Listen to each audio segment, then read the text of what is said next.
dans cette vidéo, je vous propose de faire ce petit loader juste avec du CSS.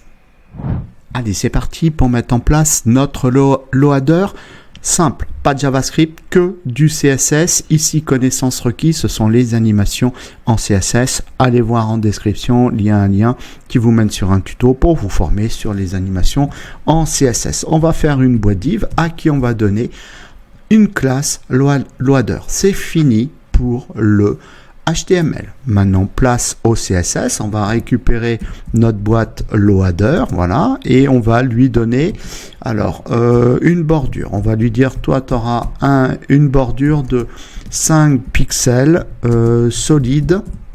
Et puis en termes de couleur, on va prendre du gris. Voilà. Alors voilà ce qu'on a.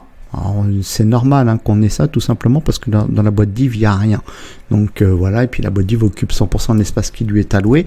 Nous on va faire un carré, on va lui dire tiens, tu vas avoir une largeur de 50 pixels et donc une hauteur de 50 pixels. Là on a un vrai carré et l'idée, tiens, on va le centrer, ça sera plus sympa, on va le centrer sur l'écran, pourquoi pas.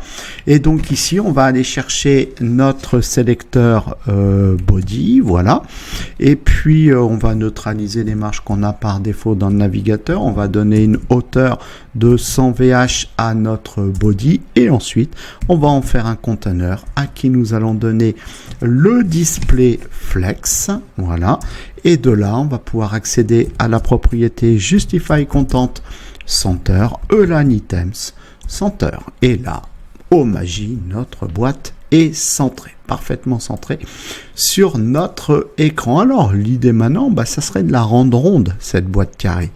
Et tout simplement avec la propriété border radius et la valeur 50%, et oh magie, ça devient un rond. C'est super. Bon, maintenant ce qu'on va faire, c'est qu'on va rajouter une petite un border top qu'on fera tourner tout autour de notre bordure grise.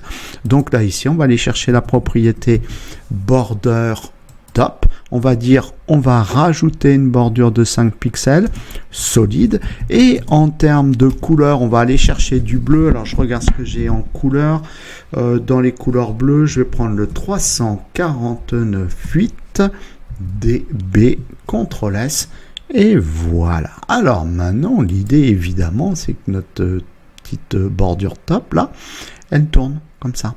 Bon, et pour ça, il faut qu'on crée une animation. Donc déjà, au niveau du loader, on va aller chercher la propriété animation. On va créer une animation qu'on va appeler, pourquoi pas, load. Cette animation va durer 1 seconde. Donc en fait, nous, notre animation, c'est que notre petite bordure top bleue, elle tourne. Hop, voilà, elle fasse une rotation sur elle-même en 1 seconde. Alors on va lui dire linéaire, c'est-à-dire de vitesse constante, et on va lui rajouter aussi la valeur infinite, ça veut dire tu le fais sans jamais t'arrêter. Là c'est terminé. Alors par contre, si je fais CTRL S, ça marche pas. Non, il nous faut maintenant créer notre règle d'animation. Pour créer une règle d'animation, c'est @keyframes. @keyframes, oui, c'est ça. Et ensuite, on va donner le nom de l'animation, donc c'est load.